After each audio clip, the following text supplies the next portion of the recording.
Well, a very good afternoon. It's just gone 12:30 on the 1st of July. 1st of July is not a great day for me actually, because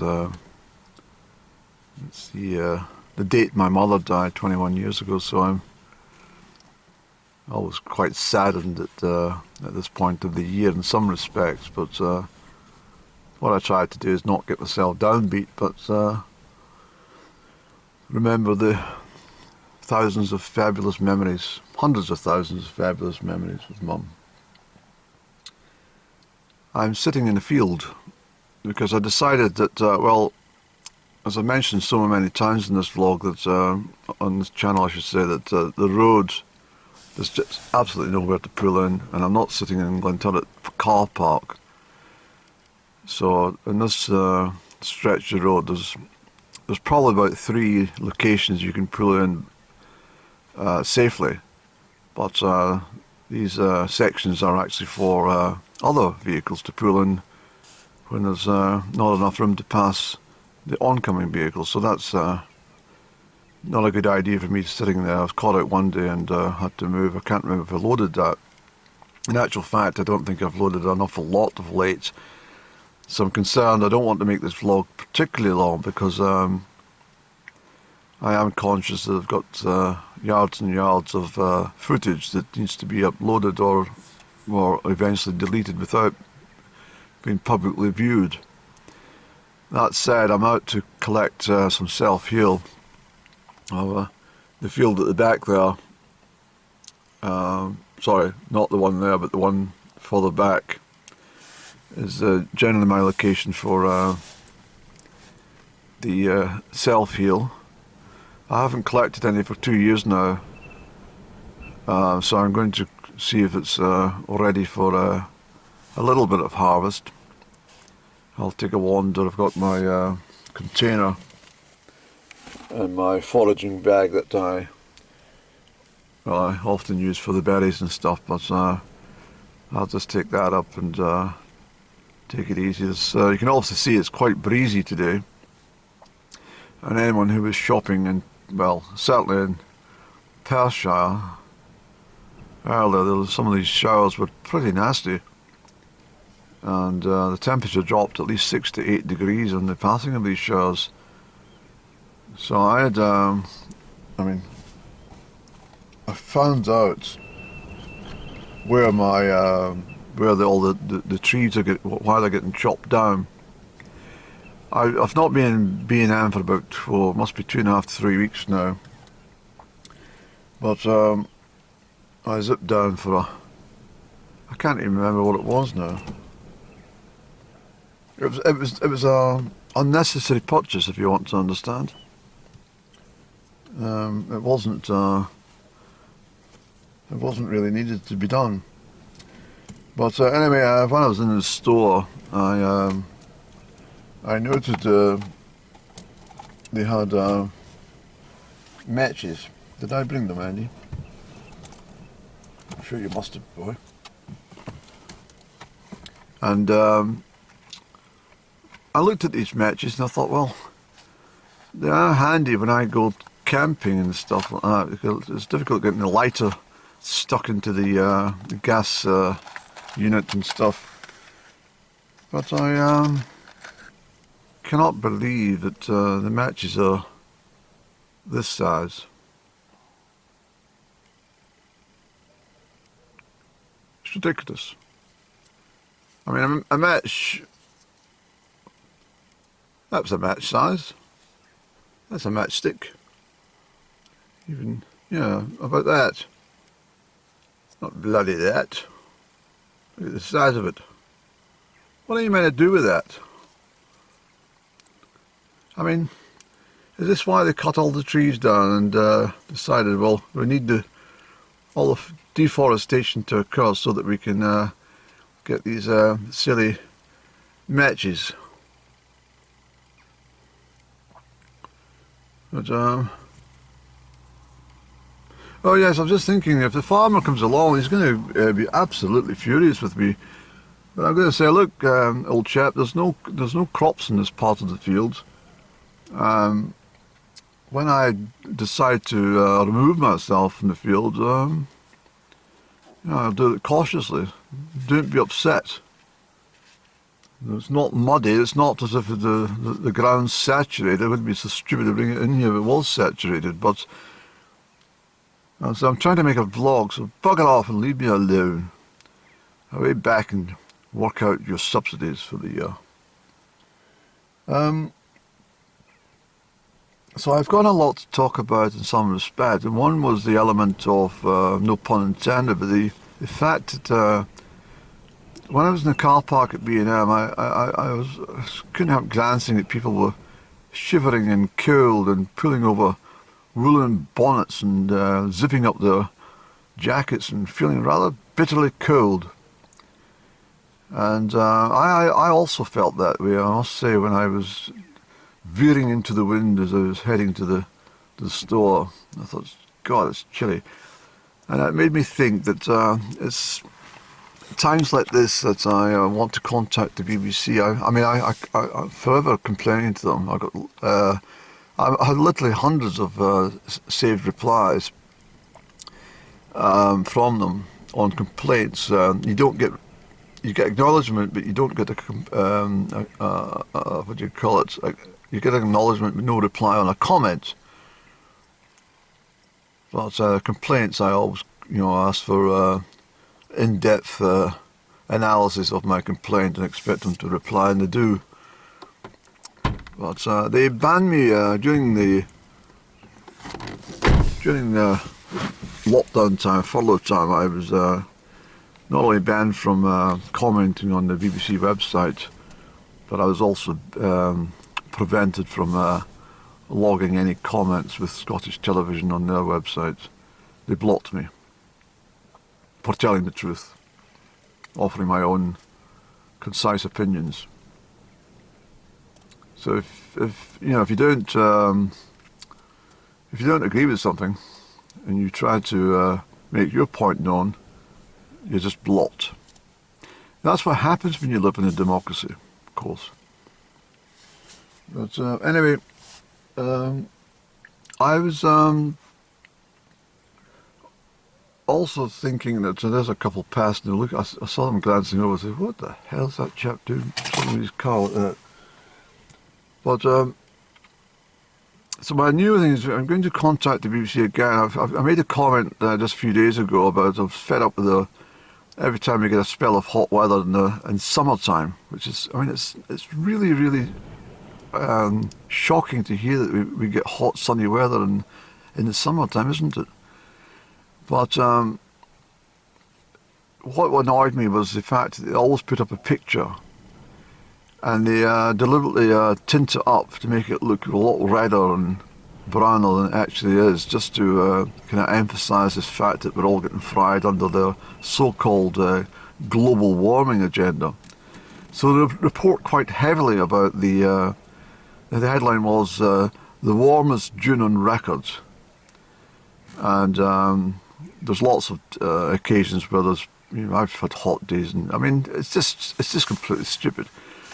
And then the comment was that Auchtertyre, just a couple of miles behind my shoulder, recorded the hottest day ever in Scotland in 1893, and I think it was 32 degrees or something. Well, I don't think that's really that uncommon in these parts. And when we get the correct conditions, of course, the temperatures can soar. But my point is that they went to town about this couple of weeks of hot, dry, sunny weather that we had. But they didn't mention that it was chillier overnight. This is I've also had a lot of arguments with the Met Office and persistent emails to these people about it. But for some reason they've changed the way they measure temperatures. Have I mentioned this before? Probably. But to obtain the temperature, you've got to add the maximum to the minimum. And the temperature is then based on the average. It's not what it was at 12 o'clock or 2 o'clock on a certain date in full sunshine, that's not the way you measure temperatures. It has to be done methodically with so you can get the trends, i.e. the average temperature in this part of the world is generally about 15 degrees in the year. And the thing is that they failed to mention that some of the nights in June were particularly chilly. And all you need is for campers to tell them, well, I was out hiking and I can tell you it was bloody chilly at night time. So, I mean, it's all just complete and utter garbage as far as I'm concerned. There's nothing changed in regards to, my flowers, I told you already that my Michaelmas daisies will always come out in time for Wimbledon, just around that time. And at this time of year, and that's been the history of Michaelmas daisies since I was a child, that they've always come out in the first week in July. And there's no change. So if these flowers were maybe blooming in the 1st of January or something quite profusely, then I might buy into this global warming, climate change claptrap. But it's a complete and utter hoax and fob off for people in every single way. It really, really annoys me. So anyway, I'm going to contact the BBC and I'm going to ask them, and Met Office actually, I said, could you start making some media announcements about the snowy conditions that are forecast for the mountains for the next couple of days or more? And someone will scratch their head and, this is the 1st of July, Andy, you're getting mixed up, are you? No, I'm not getting mixed up. My point is that when I saw these people all hugging their jackets and pulling their hats over their ears today, I thought it's quite cold in that wind, and I'm going to test it. And I went home and I went into the mountain specialist website to have a look at the upland temperatures and the precipitation levels, and I was not too surprised to discover that some of the mountains above 4,000 feet will be experiencing some wintry conditions where the temperature is 2 to 3 degrees maximum. Ben Nevis, there's all some debates about how high Ben Nevis actually is. Is it 4,409 feet, 4,411 feet, or 4,413 feet? I think if you got to the top of Ben Nevis, you wouldn't really care if it was 2 feet less or 2 feet more, because you would have put in all the work anyway. But at 4,400 feet plus, I like to go with the 4,411 feet measurement. But if you're on the summit, for the next 3 days, you might be finding yourself wrapped up, needing to be wrapped up and sheltering from the snow showers. Frequent and lying snow, of course. I've got a good mind to just go up Ben Nevis on Monday, just to prove a point that I'm in the snow in Ben Nevis. Just to say, here we go. Please close your car door, Andy, from the breeze. And anyway, I'll make it just too long again. So the other thing is that why is the media not saying anything about the colder weather for here in July? Why are they not mentioning the snow forecast for the mountains, the high mountains in Scotland? Why are they not talking about that? Because they don't want to. They bury everything. They don't want to tell you about the other end of the spectrum. All they're interested in is telling you that we're all going to be fried to death. And it's a complete lie. Everything I look at and everything I make no decisions based on mass hysteria or anything I get from the media. I make my own assumptions and my own decisions on every single matter, and I have done for years and years. In fact, as long as I can go back, I'm always suspicious about anything.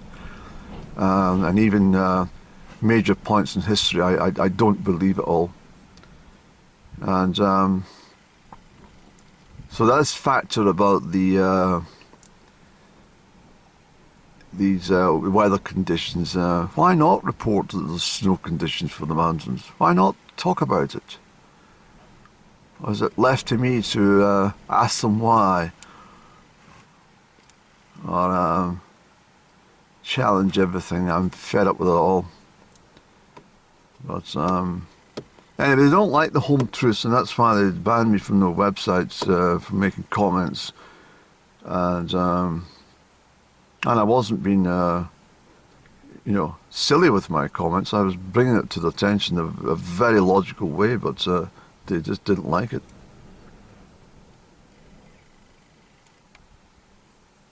So there's nothing changed in the countryside as far as I'm concerned at any point in my entire life. Everything's exactly the same. I could tell you every single plant when it comes into bloom and all the rest of it. The only difference I've seen this year, if it is a favourable comment for them lot, is the heather has started to change into purple hue quite early this season.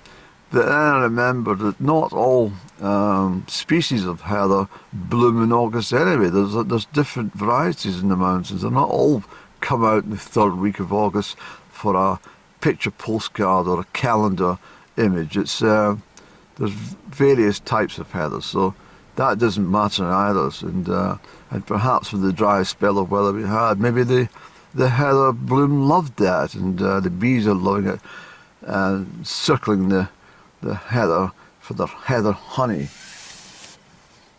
The other thing I've looked at, and this is something I brought it to some of my peers' attention a number of years back, and I was concerned both at work and in social circles that people were guzzling away at things like Diet Coke and Pepsi Max and things like that, and other peculiar types of soft drinks. And also I was concerned in my workplace when one of the ladies kept on putting in this shite called Sweetex into her coffees. I said, why do you do that? Why don't you just use sugar? Sugar's not good for you. I said, well, that can't be good for you at all. It's a chemical. She said, no, it's not. I said, what's it made of then? But she had no reply. I says, it's a pure chemical. It's a chemical compound to make it taste like it's like sugar, but it's not sugar, so that has to be a chemical. And it's made of aspartame. The same thing they've been flinging in all these soft drinks and yogurts and biscuits for years. Thousands of products that we blindly sip and eat on a daily basis. Well, if you're stupid enough to do so. Because I avoid them all. I told you this. I avoid everything. I'm highly suspicious. And so then, announced by the BBC, which I found quite surprising that they would go this way, but anyway, I noticed, and then they took it off. Unless you're quick, you won't be able to find it. So, knowing it, I saw it, I hadn't dreamt about it, I'd done a quick search and then discovered that it was the BBC who raised this issue. From scientists in America have discovered that this aspartame chemical that has been used in the likes of Coca-Cola and all other, loads and loads of other soft drinks and other manufacturers pop it in to make things sweet. The scientists have discovered it's a carcinogenic. So I was right to be suspicious when I first thought about this Sweetex shite that this woman was popping in her coffee. And I'd done a little research, and I also researched the Diet Cola, and I brought it to my attention of my siblings to avoid it with all hell. And this aspartame is equivalent of 500 teaspoons of sugar in a single container, sold as diet free or indeed low cal, low sugar products. I mentioned this channel before about low salt, zero. If it says zero on it, or low on it, or something to do with diet on it, avoid it with all haste. So anyway, this aspartame, which is, if you want to look it up, have a little check. But these scientists have been obviously having a good old look at it. Wouldn't it be a terrible thing to find that one of your loved ones hadn't actually died from smoking too much, but had died from drinking too much cola, for example, or nibbling on too many biscuits, or taking the wrong type of yogurt, low-fat yogurt, sugar-free yogurt. So they pop this shite in to make it just as sweet as normal, but it says on the label there's no sugar in it, and it's legal. So that's another thing in my mind to do. But the main thing in my mind is I can't park here while I go foraging, so I will have to get my vehicle out of this damn field and get myself, I think what I'll do, Andy, I think we'll take ourselves back to the Glenturret car park. We'll park up and then we'll just wander around here. It's a lovely day for a wander anyway. It's quite pleasant in the warm sunshine, because it is July. So we'll do that, and we'll see what we can gather, if anything at all. But I best not sit in this chap's field for too long, because I know him, and if he comes along, especially the bloody farmer. In fact, I just got a thought there. If I meet that farmer, he's got a terrible temper. Yes, he might not be very happy about the situation. I don't think this ranger, council ranger van is going to be particularly happy to see me sitting here, but it's too bloody bad. They should have some little laybys for me. If he comes and says, "What are you doing sitting in there?" It's none of your damn business, sir. This is, I'm protected by my angelic feathers.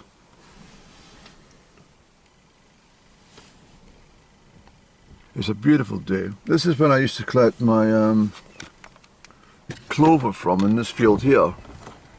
But unfortunately, I think they've sprayed it, so I'm not touching it. Got to be very, very, very careful. But I'm facing east here on the Monzie estate. It's a lovely place, and I've mentioned a few times on this channel, but you may have noticed in the last couple of years exactly the same grain has been grown. That's just not on. I mean, again, it's something's been lost in the farming communities when it comes to crop rotation. That would never have occurred in the lifetime of farms. So again, it's they're able to grow the same crop on the same fields because they're forcing them with artificial fertilizers and chemicals. So the next time you sit down for a nibble of toast, just realize that it's full of chemicals as well. So you have to be very careful, I think, of what you're eating. I think food is actually quite dangerous, more dangerous now than it's ever been in the history of food manufacture. Especially now as they're trying to cut corners and save as much pennies as they can at the source end. Nothing tastes the way it used to. Chocolate bars are not even chocolate anymore. Fruit drinks are not even made from fruit. Sweeties are chemically manufactured. Nothing at all is the way it should be. unless you're prepared to pay the top premium for the a chocolatier or something, or a proper confectioner to make the sweeties for you. So I'm going to get out of this field because I've got a feeling I don't want to tempt fate with this having a fallout with the estate or the farm. I mean, I don't think they'd mind really because there's no damage been done here, but I think if I had been out for the afternoon for a stroll and I came back and I found somebody was sitting in my garden with a bike or something, or parked, yes, I think I would have was sitting in the back green with the motorbike by their side. I think I would be quite annoyed. So it's probably the same thing. Yeah, let's not push it, Andy. There was other things I was going to talk about, but I think given the length of the vlog so far, I think it's a good time to pause, and we might catch up with you later, alright? So I'm just working on my edit for this load for this particular one, and the camera doesn't do very well against the computer screen, but can you see that on the Met Office website says Ben Nevis? And the date is Monday the 3rd of July. Tomorrow's Sunday the 2nd, of course. Now, the maximum temperature on the Ben Nevis today is 6 degrees, okay? And the minimum is 1 degrees. Tomorrow, being Sunday, the maximum will be 2 degrees, and it'll fall to a low of 0. Okay, now we are talking at over 4,400 feet. But my point is that, I mean, snow can fall on the mountains in Scotland on any month of the year. That's not a shock to anyone who knows the mountains. That's why there's such unhospitable places, because you can get caught out quite quickly in the mountains. But the forecast is quite clear here.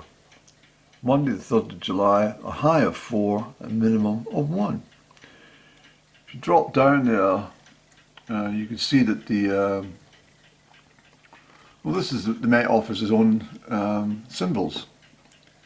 And this little one here indicates that there's heavy snow showers, light snow showers, light snow showers, heavier, light snow, fog. But you probably see that the temperatures there are hovering around at 1 degrees, and the one below there at -6, well, that's the feels like temperature. So you add on the wind, which is a westerly 30 miles an hour, gusting to 35 to 39 miles per hour. So we go into Monday. What I was harking on about in this vlog, I don't want to make it too long, but can you see at 7 o'clock on Monday morning, the 3rd of July, that we're already getting some heavy snow. At 4 o'clock in the morning it's snowing during the night, and that indicates the dark cloud and heavy snow. And the sun comes out, it's still flickering away snow, and it's turning into a bit of sleet at 1 o'clock in the afternoon. And there's an 80% chance of the snow dropping to 70%, so that's quite high, isn't it? Temperature being 1 with a -6 wind chill. West-southwest. Now the west-southwest, we're not getting the wind coming from the north or the northwest. This is coming from a fairly temperate region of the Atlantic if it's coming from the west-southwest. So why are they not reporting that we're getting snow?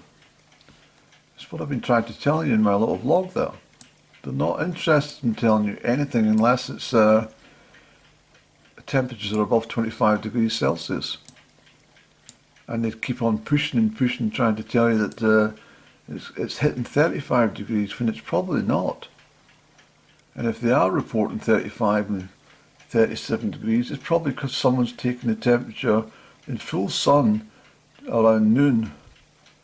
Everyone knows that's not what you do. But anyway, the snow continues into Tuesday. So what I'm saying is, if you're on Ben Nevis summit, I'm not just specifically Ben Nevis, any mountains above 4,000 feet, I don't think the freezing levels will be at Munro levels. So we have to go up quite a bit higher, but nevertheless, we're going to see white snow covering on the high mountain tops on the 1st of July, the first week of July. So let's hope the media do report it. And if they don't, then you have to start asking why. I rest my case.